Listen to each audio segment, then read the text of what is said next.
and joining me is my fabulous colleague, Stephen Kunta. And on behalf of the ANZ, it's our absolute pleasure to welcome you here to today's How to Network for Success webinar. Kia ora, Stephen.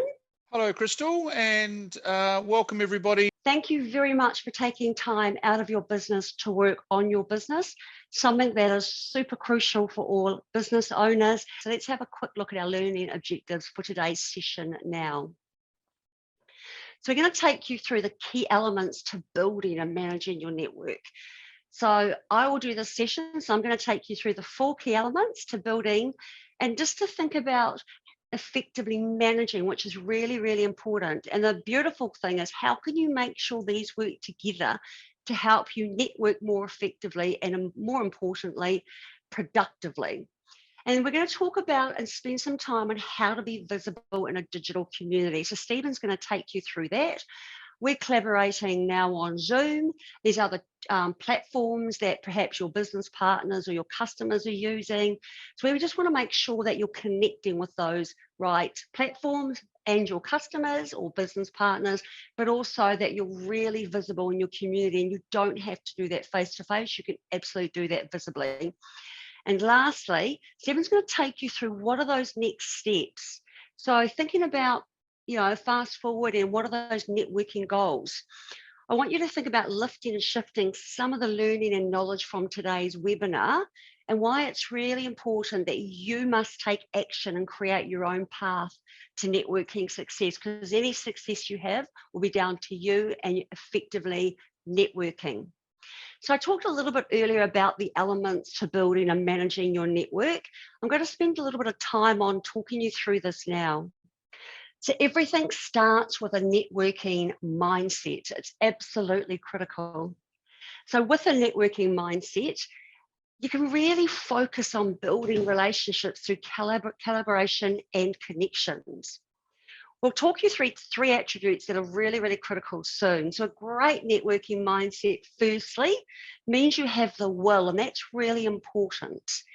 That means you're going to have the will and the want. And secondly, it's going to be able to enable you to build and develop the skills to effectively network. The next piece of that puzzle is identifying your network opportunities, and this is absolutely critical.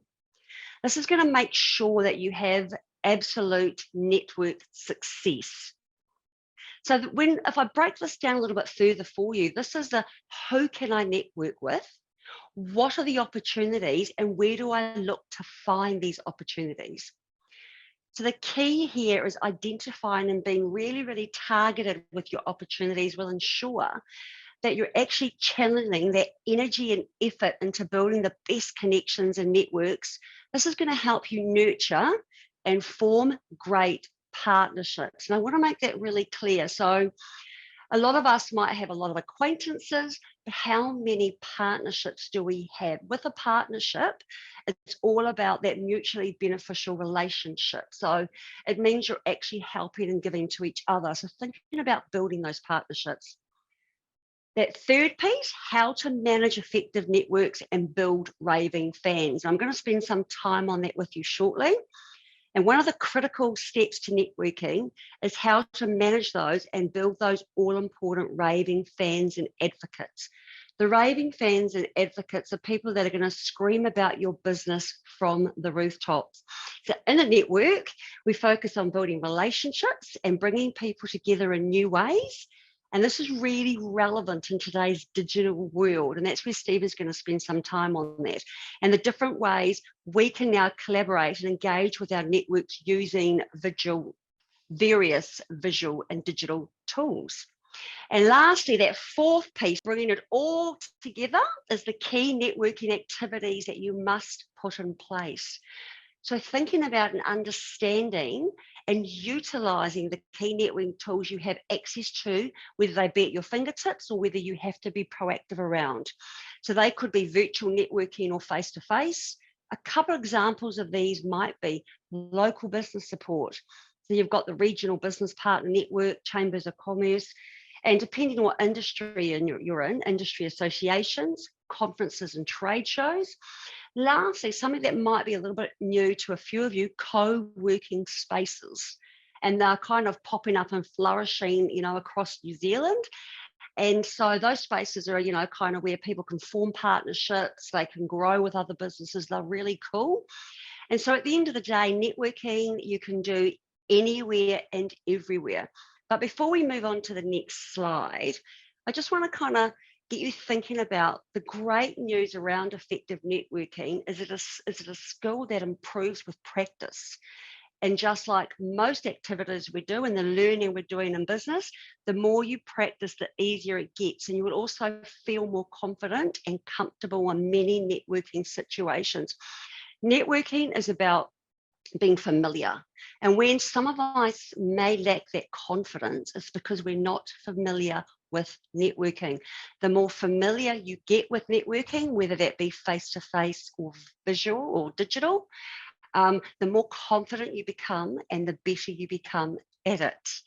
So there was a really cool article written by Donna Pujia that details the networking mindset. So let's deep dive into that now and have a look around the networking mindset. So this kind of works in a circular motion. So we've got the be willing to take action, display continuous curiosity, and I say that word, continuous curiosity, and of course, lastly, using active listening skills.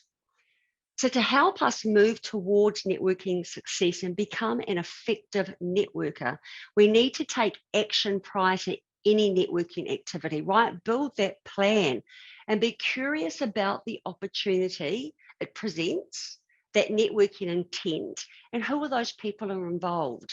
So here's a couple. You might want to grab the notes in your phone or a piece of paper if there's a pad in front of you. I'm just going to give you a few kind of tips around this. So make sure you're scheduling time to take action and make the activity happen. This is where the goal is and the goal is. So a lot of the time we may think I'm going to do this, but we don't actually do it. And that's where the take action piece is really important. So what's the vision or purpose? So decide who it is you would like to meet and what you would like to accomplish by meeting those individuals. So remember that vision and purpose. Lastly, what are the first steps that need to happen? So what are the first steps that you need to take? Essentially prepare and make a simple plan of attack. And Stephen will spend some time around this on next steps. I saw this quote the other day, which I thought was really awesome, right? So a lot of people will have a bit of fear around networking. It's that whole confidence piece. But the antidote to fear is action. And I thought that was really, really cool. So the antidote to fear is action. So whilst we may feel that fear or be a little bit less confident, taking action will help you break through that fear. Now let's move on to display continuous curiosity. And networking is about curiosity. It's about being interested in people and interested in their stories.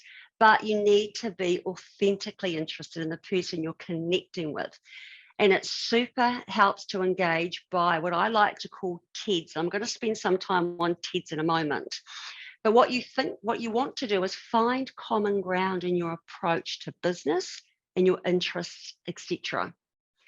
Networking team is all about giving. It's never about selling. So it's essential that you keep at the top of your mind how you can help the other person and how can you share your knowledge and expertise with them.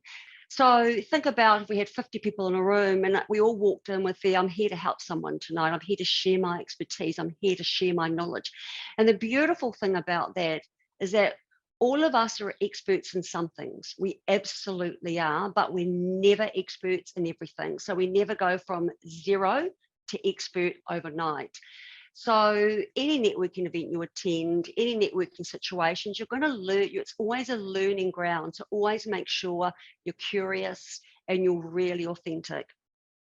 And lastly, but this is probably sometimes the hardest to do, is use your active listening skills. So active listening is actually a practice of listening to understand what someone is actually saying. And I'm going to say this because it's really powerful. Most of us will listen to understand, most of us actually will listen to respond rather than listen to understand. I'm going to say that again. So most of us will listen to respond rather than listening to understand. And when you're in networking situations, conversations, whether that be digital or face-to-face, always remember that you're listening to understand and then you respond. And it's actually really, really powerful if you can do that. And so I'm going to give you a few examples here. So active listening is one of the best ways to build your relationships and also establish closer connections.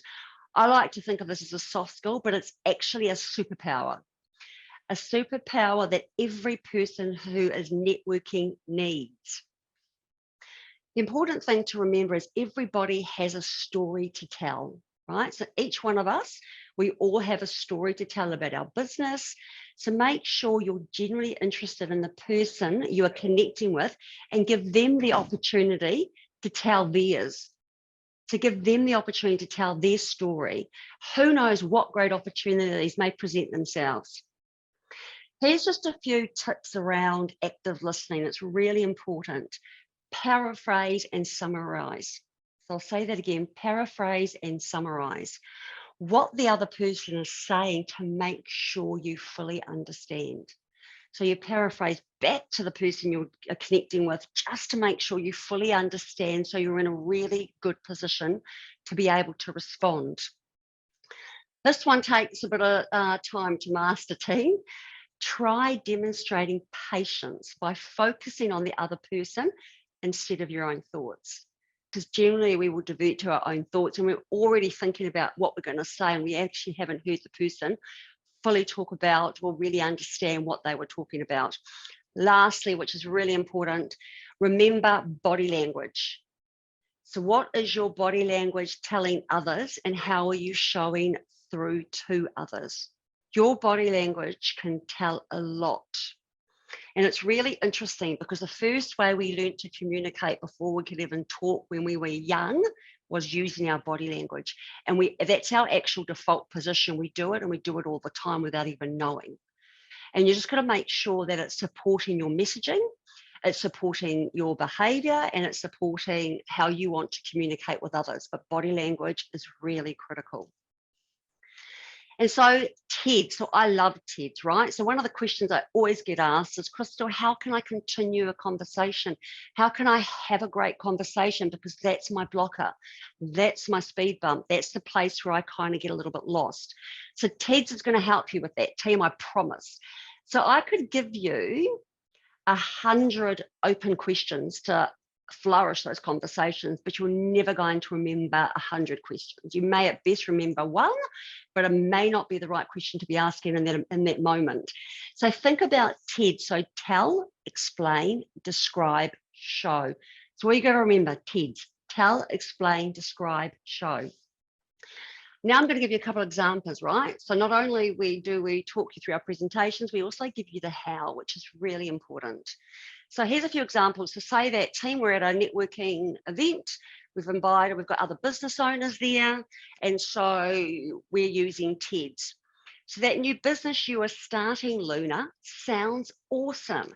Tell me more about it. What that does is most people like talking about themselves and their businesses, right? So that then puts the ball in Luna's court and tell me, you're going to probably get a good 5 minutes conversation just out of that one tell. Here's another one.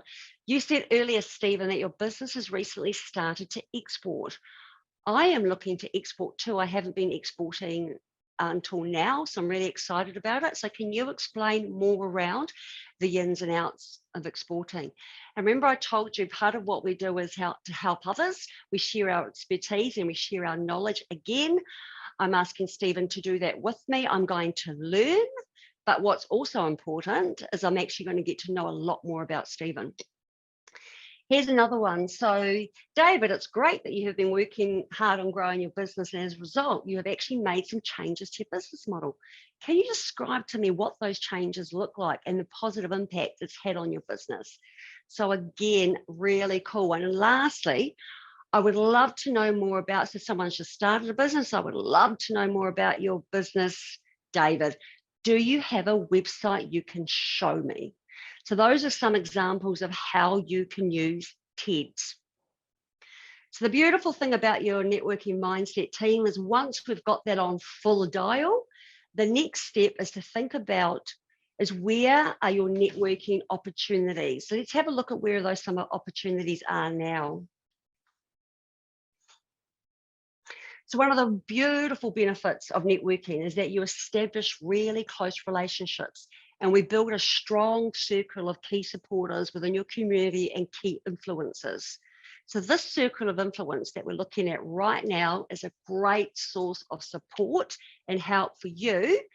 And in return, it provides you the opportunity to demonstrate your expertise and you're available to share your skills and knowledge as well.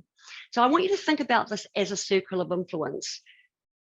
And a powerful skill to work on is expanding the circle of influence by intentionally networking and connecting with others. So you can connect with customers, fellow business owners, prospects. I mean, you guys can read, what's in front of you, but it's really important. The point of this slide is to show you that there is networking opportunities everywhere you look. And as you build your networking experience, and we know that many of you will be in very different stages in your networking journey, try to intentionally and deliberately focus on building key relationships that give you a well-rounded circle of confidence or circle of influence. Now, just guys, I want you to use your chat bar and just let me know off the top of your head, what's one connection? So maybe that's currently you have in your networking circle of influence. So name of a business or name of a person, under privacy, just Jim or Bob's fine, but what's one network that you have in your circle of influence? Just the name is fine. Just want to start growing that for you. So when you think off the top of your head, could be Crystal, could be David. Great, they're firing through. Thanks, team. We've got Ian, we've got Jenny, we've got Catherine. Perfect. The beautiful thing here is you've already started to build that circle of influence. Now I want you to think about turning that dial in terms of that mindset we talked about. Use the chat function again and let me know the name of perhaps one business partner, fellow business owner or contact that you can think of that comes to mind that you could reach out to post this webinar, because this is where the action happens and the transformation happens, team, and that you could connect with that you haven't already. So just think about who's that one person that you haven't connected with, but you would love to, or you haven't had the opportunity, but it springs to mind, and that you're going to make a commitment to do that. Great. We've got specialist schools, Brad, Natasha, David, Sarah. Beautiful. Just think of me as your accountability buddy, team. So I'm now making you accountable to make sure you are reaching out to those people and adding them to your circle of influence and your circle of connections. There's no time like the present to start building your community connections. So make sure you actively start today. And when we talked about the 3 circular things, and one of them was to take action, make sure you are taking action around that and that first step today. The most beautiful thing is if we go to an event or we meet somebody for the first time, you only get 7 seconds to make a great first impression. So let's take you through this powerful tool now of 7 seconds to a great first impression. And it may sound quite surprising, but within the first 7 seconds of meeting people, we have a pretty solid impression of who you are. It's really interesting. So 55% is the look. So how you look, how you're showing up through to others. 38% is tone, clarity. What is that tone like? Are you clearly and really concise in the way you articulate things? And the last 7% is verbal. So winning before you even say anything is 93%. So that's really powerful. And so a couple of things I just want to explore before we move on to our fabulous raving fans funnel. Think about your dress and grooming. Okay, so think about, and I say in networking, be a chameleon. And what I mean by that is you just dress to the occasion. You know how chameleons can change color and they can morph into their background. So do the same when you're networking. If people are wearing polo shirts in an event, make sure you're wearing something a bit more relaxed. If it's a more formal event, do some homework around these things so you can actually make sure that you're the chameleon and you're dressed for success. Genuine and welcoming smile. Now, this is really interesting. The interesting thing about a smile is that when you smile at someone, it makes them more likely to trust you and it makes you seem more approachable. And I absolutely understand that. So, generally, when you see me, the first thing you'll see is my smile all the time because I'm a natural smiley person. And so, when you meet for the first thing you will notice for me is a big smile. However, let's be honest, not all people are natural smilers. And that's okay. But if this is you, then just remember how this can look to other people if you're meeting for the first time. It may be that you're looking or feeling a little bit unapproachable. Doesn't mean that you're not friendly, but you're not demonstrating or showing that through. And in the world of masks, team, when we talk about smiling, smile with your eyes, right? Because it's hard to smile when you can't see your smile. So make sure you're smiling with your eyes. Yeah, so thank you, Sue. So that's just come through. Sue asked that very question, and that's why I put that in there, Sue, because I get asked a lot about masks. So smile with your eyes. It's amazing how you have bright, shining, and body language. Okay, really important. So cheers for that question, Sue. So smile with your eyes, really bright eyes, and body language. You can show that you're really pleased to meet someone just through animating your body language a little bit more. So I talked about body language. It's a really powerful tool that we can have in our communication toolbox to use and to be very mindful of as well. And last two things, eye contact. Very important around demonstrating to others if we are engaged in the conversation with them as eye contact. If our eyes are moving left, right, up, down, anywhere but right into the person's eyes in front of us when we're connecting, it can show that we're actually not interested. So be very mindful of eye contact. And handshake. So again, I'll just feed on from Sue's question around COVID and masks. In a COVID situation, handshakes are still relevant. However, I always say just be mindful of the other person. So if you go to put your hand out to shake someone and they don't shake it, don't take offense to it. That's just not how they do business or how they roll. And that's completely okay, especially in a COVID world. So just be guided by the other person. So some of the best connections we can make, team, we call them raving fans. So what are raving fans? Let's deep dive a little bit more before I hand you over to Stephen into raving fans. So as I walk you through this funnel, I want you to think of it in relation to business development, networking, digital touch points, your existing customers, and how you can build a healthy funnel of new and awesome opportunities, but also thinking about how you can create a community of raving fans. I just wanted to you take your business owner hats off and let's chuck our customers hats on. All of us know a few people we have brought a product or service off recently who've given us great service, okay? Given us great service. Just use the chat bar if you want to give the company a shout out and use the company's name, perfectly fine because you're a raving fan, or just the name of someone. So who's giving you amazing, so business owners hats on, we're customers for the next 2 minutes.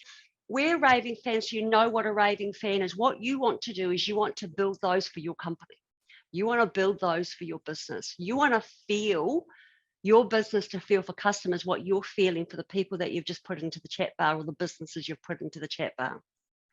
So it starts with unaware. So doesn't know about your business nor your offering. And for a startup, that's critical. And I want you to think of the funnel as a lever. So you can pull the levers in different areas. So if you're a startup, it's top of the funnel. If you want to create or target more customers, you're back at the top of the funnel because they don't know about your business nor your offering. So what you want to do is showcase your business brand within the wider business community. We just talked about networking opportunities, beautiful way at the top there to get that into the top of the funnel networking opportunities. So these emerging contacts can come beautifully into play here. Leads, so in your target market but not yet engaged with you, and you potentially, depending on your industry or business, could have hundreds or thousands of leads out there, right? So it's important to build trust at this point. It's important that very first interaction and touch point with a lead, you're the expert, right? So people are going to look to you to be that expert, because you're an expert in what you do and you need to own that. So we're talking about leads, we're talking about prospects. You build trust because you are the expert and we look to you to be the expert. Now, a really good thing on prospect is in your target market and had expressed interest. So I'm just looking at heat pumps. I've sent off 3 off my phone the other day, off to builders or suppliers for heat pumps, businesses, and boom, boom, boom, they were all super fast and coming back to me. So I was technically a lead for them, but they'd never met me. And so now I'm a prospect because I'm in their target market, and guess what? I've expressed an interest in their products. And now I'm going through my quotes, and then one of them I'm going to become a customer of. So make sure in that lead space and that prospect, because prospect is consideration. So you want to build a deeper relationship here, proactively reach out and nurture them. Always remember in the prospect contact benefit, what's in it for the customer, so the WIFM. So you might want to write this down, WIIFM. So what's in it for me? And that is the customer. So if you can make sure at the prospect stage that you're giving the features, but most importantly, the benefits of your product or service, I'm more likely to buy those because customers emotionally buy benefits. Okay, the features are great, but we're really interested in the benefits. And lastly, customers. So really get to know your customers and let them know you. Customer loyalty is a commitment to your brand. So you have built the trust, the consideration, and made the customer loyal. A loyal customer will generally choose your business over others to shop from. Then you have your raving fans. So turn your customers or connections into raving fans who advocate for you and tell others and refer others to you. So you are the first point of call. So it's really important, and Stephen's going to take you through the techniques to build that, but it's really important that you are looking at those raving fans. You are thinking about your aftercare plan. So I'm really big on the aftercare plan. So from prospect to customer to raving fan, what does your aftercare plan look like? How are you going to reach out to them? How are you going to engage with them? How are you going to follow them up? What system are you using, like a client relationship management system, to enable you to be able to do that through those bottom 3 especially? So remember I talked a little bit earlier about the importance of the first 7 seconds. The next 30 to 50 seconds is gold, team. It's very crucial to continue to have a great conversation and build a meaningful connection. So you've done the first 7 seconds, you've made a great first impression. Now what? Stephen's going to take you through how you can think about your elevator story and the great connection that you can have around your business to make sure you're leaving the networking or the person you're communicating with to want to know more about you and your business. Kia ora, Stephen. Hello, everyone, and welcome to the second half of Networking for Success. My name's Stephen Cornton, one of the business training managers. I'm based in Nelson, and so it's my pleasure to look after you for the second half. What we're going to touch on to start with is a term that you're all probably familiar with, your elevator story or pitch.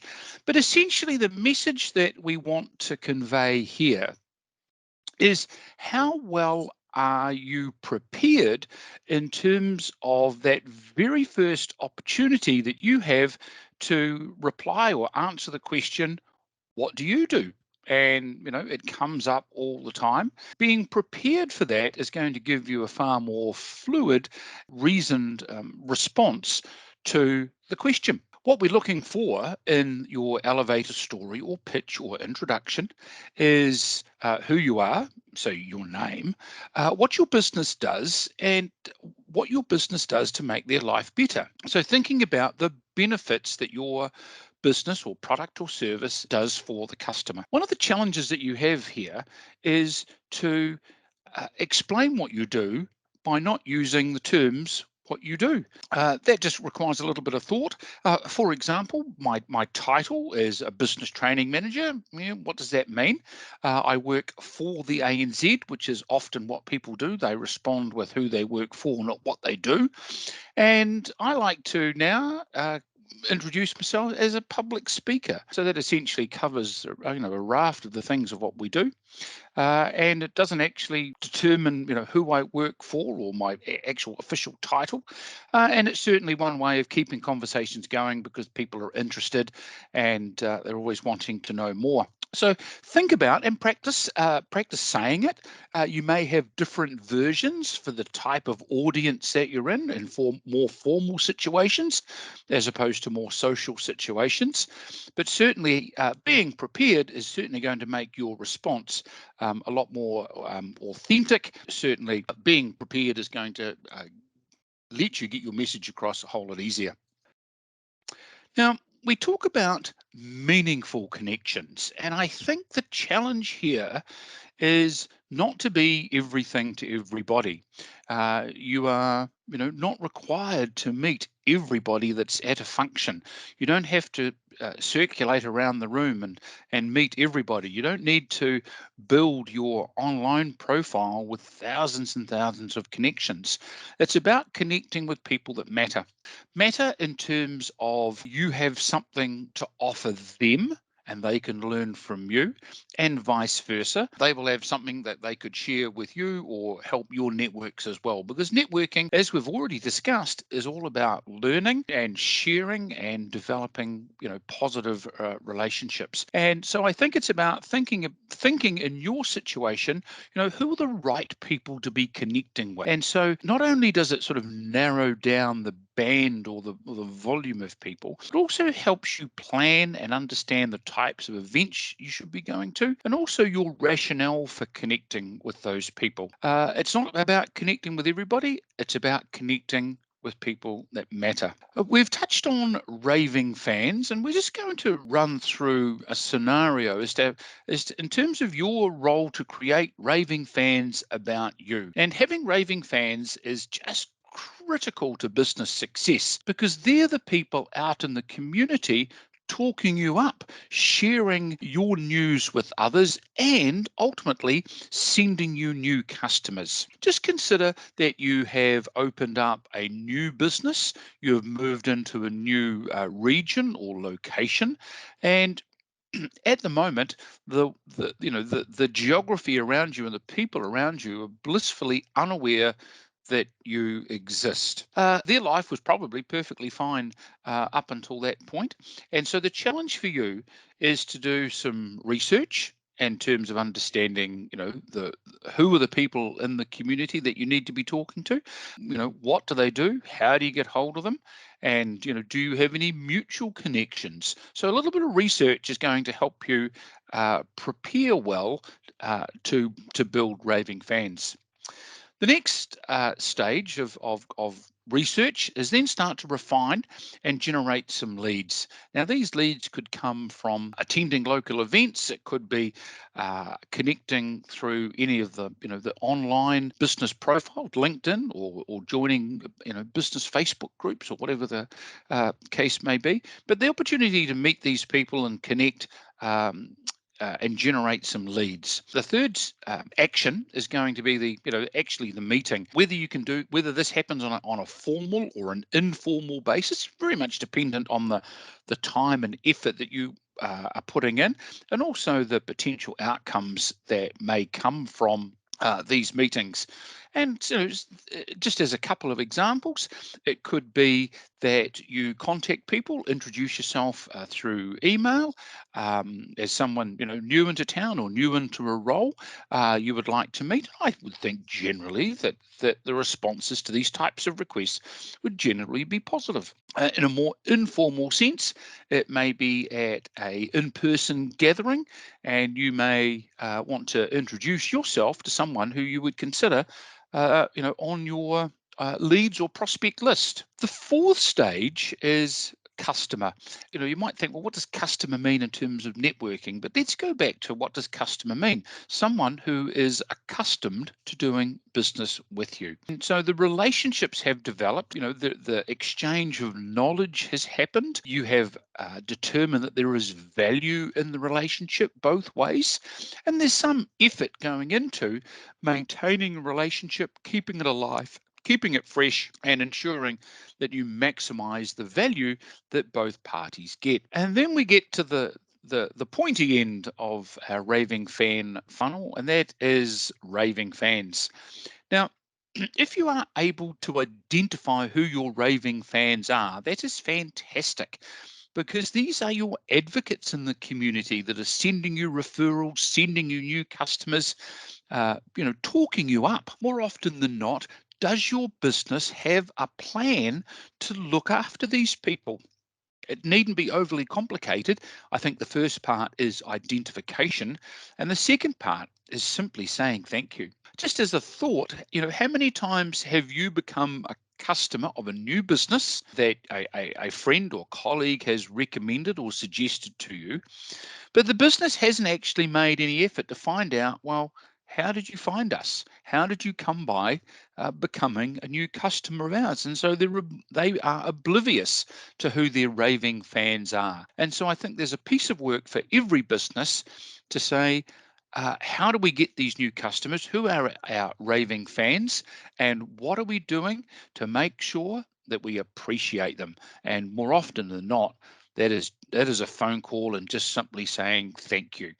And I think the other thing too is that the opportunity to generate more raving fans comes in those last two segments in terms of being engaged with your existing customer base and staying on their radar and being part of their world.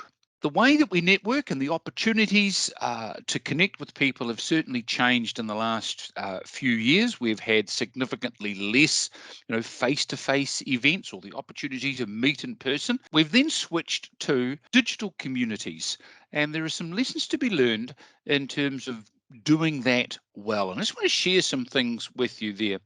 So the digital community, and think of the different aspects of that. One is the participation in virtual meetings, virtual conversations where you're using any of the online platforms where you're discussing whatever it might be. So that camera to camera. We can connect socially, and we'll look at things like LinkedIn, on Facebook, just making connections that you can pick up at any time. Direct. And what do we mean by direct? Certainly using digital forms to connect, and that's messaging, once again, maybe through LinkedIn, emailing people, and certainly there are other ways now that we are connecting online, whether it be by text or any of the other collaboration apps that might be out there. I think understanding how we look and sound, present online is equally as important as if we're meeting face to face, where we would be appropriately dressed, we'd have our business cards, and so the actions online can be equally as important as the actions face to face. We've been running our ANZ business training webinars for a good couple of years now, and we've certainly learnt a thing or two over that time, not only from reviewing our own online meetings, but also looking at how others have presented as well. And let me just cover off some, sort of basic things, but well worth consideration. So first of all, make sure that you've got a great network, and understanding that internet connectivity and stability is certainly going to aid having a great meeting. Think about the background, and so the background of your screen. Are you going to use out some of the, the blurred backgrounds? Are you just going to leave it as to whatever it might be in the background? And so you need to think about that. Or do you have templates that you can download that will have a appropriate background, for your business or organization. Lighting, really important lighting. You want to have lighting in the front, because if you have the lighting behind you, all we have is a dark face. And so if you can face a window, set up some lighting in front if the window option doesn't work, but certainly consider having plenty of light in the front so that your face is well lit and we can see what you look like. The environment. Once again, other distractions. Do you need to take the phone off the hook? Do you need to make sure that the door's shut? So one instance that I had, the cat decided to come and visit. So making sure that your environment and setup is appropriate. Audio, and we have invested in dedicated microphones so that we are well heard. The other thing around audio we have identified with all the people that we work with is the need to speak slower. I think that's it's a hard thing to do, but certainly pays dividends when the only medium that you've got sheer inflection and tone and enthusiasm for the topic. And then once again, the camera. The big challenge here is to look at the camera, steering down the barrel of, and making eye connection with the people that are watching you. Because if you're looking somewhere else, then that connection is lost. So just some simple tips there as well. Now, what happens next? And so we've gone through today's session. I hope you've picked up some tips and tricks and ideas to network for success. But let's just recap on some of the key points from today. Planning and preparation is key, and thinking about who are the people that you would like to connect with, and I think the flip side of that is being available for people that want to connect with you. And so who are the connections that you need to make? Create a plan, and part of that plan is committing time, and committing time to networking, to grow your profile, to become part of the community that your business is part of. And once again, having a plan to understand and build that network of raving fans. When it comes to actually doing networking and thinking about whether it's online or in person, that take action, accept the invitation to the event, be prepared, be organized, knowing that it's actually there to do work. Attend events, and there are going to be more and more of these become available as we get back to, well, not too normal, but whatever the new normal now looks like. But we will be having more face-to-face events. And don't forget about digital communities that you're part of as well. Maybe have a look at your LinkedIn profile. Does that need a refresh? Does the photo need an update?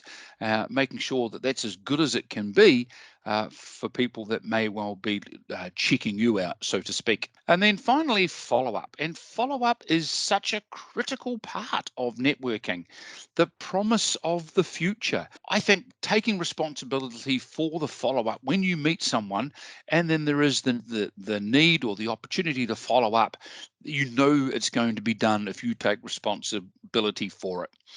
Engage with your network regularly, and maybe this is for the blended work, for the work from home people. There is the risk of, I want to call it, being a hermit and not getting out. Make time to connect with the world and make sure that you do get out and connect with people. And on the subject of being the connector, don't underestimate the power of bringing together people that that may need each other. And the power of that, while there may not be something in it for you right there and then, those people won't forget. I think the maxim, what goes around comes around, there is absolute truth in that. So, consider that a really effective networking action. That covers off all of our networking. I just want to share with you the tools and resources available online, anz.co.nz/ Biz Workshops. When you go there, you will be hopefully overwhelmed with the material that's there. It's all free. Just consider the headings as to where you are in your business journey. It is refined in terms of startups and planning, finance and risk, growth and leadership. Under each one of those sections, there will be tools, there will be guides, our ongoing webinar series topics as well. We are generating a number of webinar recordings, so if you attend one or miss one, then you can go online, pick up where you might have left off, topics that we offer by webinar. Crystal, just to finish off, anything to add? Thanks, Stephen. From my perspective, it's really about that confidence piece for some of you. And so remember, the more familiar you are with something, the more confident you'll be. So make sure you give it a go. And the best time to start is today. And I kind of talked to you about reaching out, what the name of that one contact, relationship, business partner, or raving fan that you want to reach out to in terms of starting your journey and starting the process. So make sure you do reach out to that person and start adding to that circle of influence and building your community of raving fans and your community of connections. Cheers, Stephen. Thanks, Crystal. Thanks, everybody, for joining us.